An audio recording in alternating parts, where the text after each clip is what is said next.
dreamt of a melody, a traveler's song of wild clay mountains. Welcome to another Explore Everyday video. Happy New Year, everybody. We've made it. It is 2026.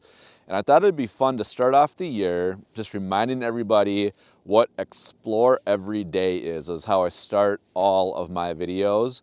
And it basically means just get out in your local area and explore, learn where you can get pictures close to home. We don't always have time, the effort, the money to go off to extraordinary places. So we got to learn how to do it at home.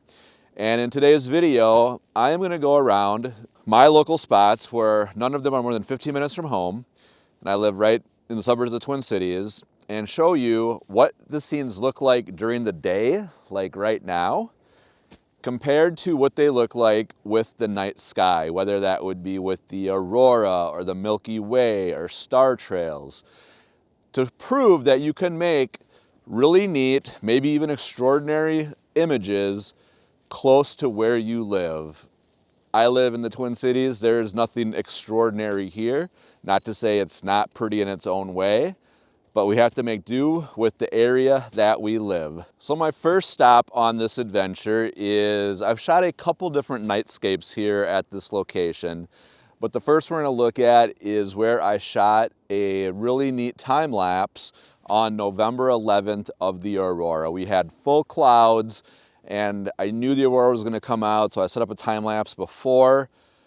Really right at dark, it was purely cloudy, and those clouds drifted off to the east and exposed that aurora coming up, and it couldn't have worked out more perfectly. My only complaint is I went with an 8-second shutter speed for some reason, so it got a little mushy. I'd like to go back and tell November 11th Scott to go with a 4-second exposure, but we also didn't know it was going to be a G4 storm, so a little mushy, but this is the location. It's kind of a nothing burger. It's a field. It's got some cool trees. There's a farm out there, but this is just a big overview, and with a very white, overcast, drizzly day like today, it's not much to look at, but if you put some aurora behind it, it changes the entire concept.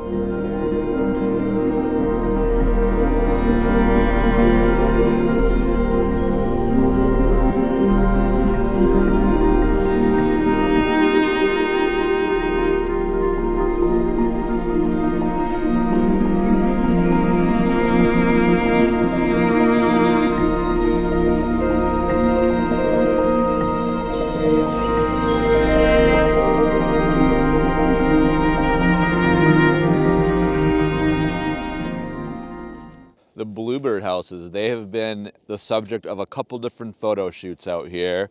So last March I came out here and focused on some star trails, which I called my Milky Way pre-season, before the core came visible later that month. And then I also shot the aurora here on November 11th. So again, a very gray sky, but how you can take an ordinary thing such as a bluebird house and make it into something much more interesting with star trails that you can also turn into a time lapse that I'll show you here. And then, like I said, this was the subject of a shot with the aurora as well. Not much to look at, but throw something interesting behind it, and now you have something extraordinary.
I moved on to my second spot in the same park where I doubled up. I shot both last March, some star trails and some time lapses, as well as November 11th, the G4 Aurora storm. So you can see over my shoulder here, I have an outhouse, a bathroom. And I like to say it's probably the most scenic outhouse photographed under the aurora that I've seen. So I have a cool red band coming up out of the northeastern sky with the trail and the outhouse. So you can see it looks remarkably different under white out conditions here today.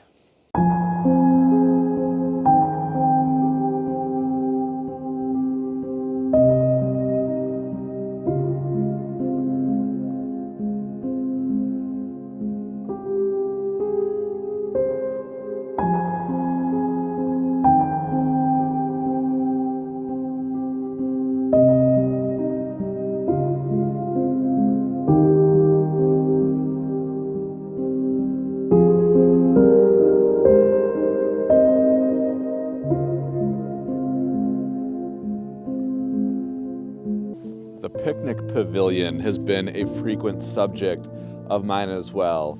On November 11th, I shot the aurora, kind of looking a couple directions over, but one of my favorite pictures was looking actually west-northwest, using that picnic pavilion as my subject. And I thought the open-sidedness, I could get aurora above it and below it, kind of looking through that open air. So that was kind of my thought process there.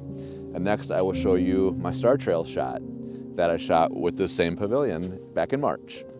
I've kind of changed directions now. It was funny when I was here shooting the northern lights, the aurora, I wasn't really shooting north because the auroral arc had actually moved over the top of us, over to the south of us. But back in March when I was shooting star trails, I was using Polaris to kind of fill the scene. So you see I have the tree right here with the pavilion. I had those kind of offset to the right of the screen. And then I had a big open space in the sky for the big circle going around Polaris. So that was kind of my composition for the star trail. So again, how you can maximize that night sky, how that night sky can make just an ordinary park look really extraordinary by being creative, whether it's with star trails or time lapses or the aurora.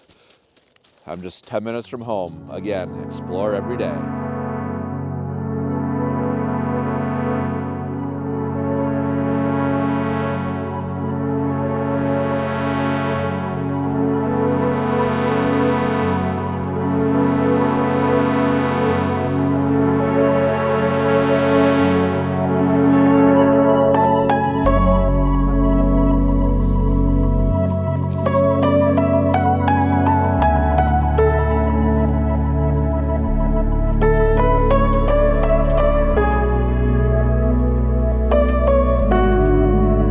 I'm just messing around. This is one of the least obvious compositions I've ever found. So in March when I was shooting my star trails, the picnic pavilion's about 100 yards up over this hill. We had a lot of deep snow. It had just snowed the night before. Heavy, wet snow. It's hard to walk in, so I wanted to stay really close together. And walking through, Orion was passing right through this little gap. It is just literally two trees on a hill with a gap. But Orion was passing through it. And we had, I think it was like a 3/4 full moon that night. So I set up my time lapse here, just shooting right up this gap. The trail is right here. And it was one of my favorite time lapses of last year. One, because it has really cool of Orion going through it. But probably what makes it really extraordinary is the shadow of these trees off to my left here move across the scene as the moon is moving further to the west. And because it was fresh snow, it was twinkling in that moonlight. So it was just such a basic nothing. This could be in your backyard. This could be in your neighborhood park. Just a basic shot that turned out really cool. Here is that shot now compared to what it looks like today.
This next shot is probably one of the harder aurora shots I've taken, and this again was on the night of November 11th. I wanted to get some reflections on some water, but it was really windy that night. And there is a pond. I'm only maybe 200 yards away from the picnic pavilion right now. But these wood duck houses out here in the pond really caught my eye. And at the time, a quarter moon had risen straight over there off to the northeast. So we had the moon coming up and we had the aurora. It was kind of in between substorms at the time, kind of off to the northeast. What I was able to do was line up the moon right between these two wood duck houses with the aurora filling the rest of the sky. There's a bunch of prickle bushes down here. Back in November, it was still very wet down here. I think I was just wearing like hiking shoes, maybe boots. Had to be careful not to put my foot right through a mud hole. So this was a really tough shot to get, but I think the end result was pretty impressive. So here is the shot from November 11th. And then I will also put up today's shot to show you the difference.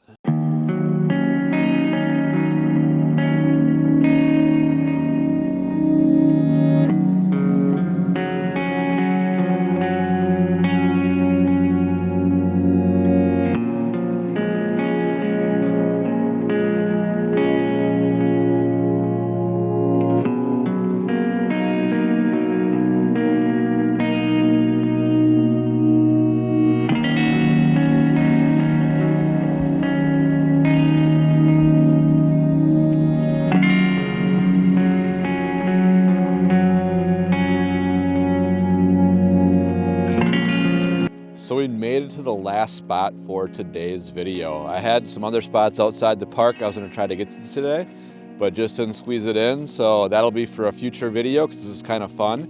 Looking at spots that the night sky makes really cool, but during the day it's pretty ordinary. So the spot I'm at now is again on November 11th, aurora spot, and we were kind of in a lull. It was getting later at night. The moon had come up, and there's a big red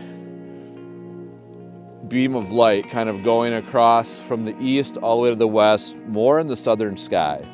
And that is a SAR's arc, a SAR arc, which isn't technically part of the aurora, but often happens when the aurora is out. So it's a very unique feature.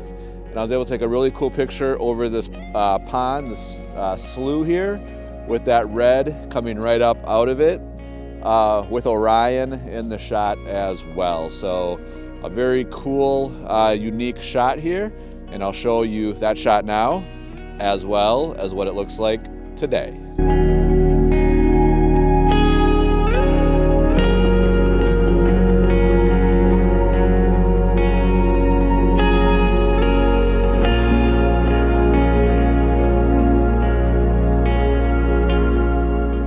And one final composition to wrap this video up. The SAR's arc shot is literally 15 feet that way. I'm now back on the trail. And I took the leading line with the trail going through here. And what I really liked after the fact is the oak tree you can see off to the side there. It has a really unique shape in the aurora picture. It almost reminds me of like a tree in the Serengeti of Africa or something. At least to me, it just has a very unique shape and how it looked in that shot. So that's what made this shot really cool.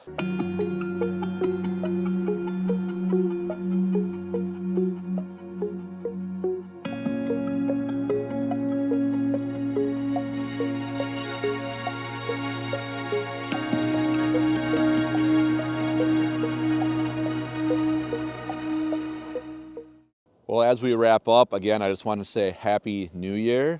Looking forward to what comes in 2026. And I just want to say thank you. If you made it this far in the video, you chose to spend your time watching this video. And the one thing we don't have is a lot of time. So if you made it this far, thank you so much. And I hope you enjoyed seeing kind of how that night sky can come alive compared to ordinary explore everyday shots. So with that, thank you so much for watching. And we'll see you in the next Explore Everyday video.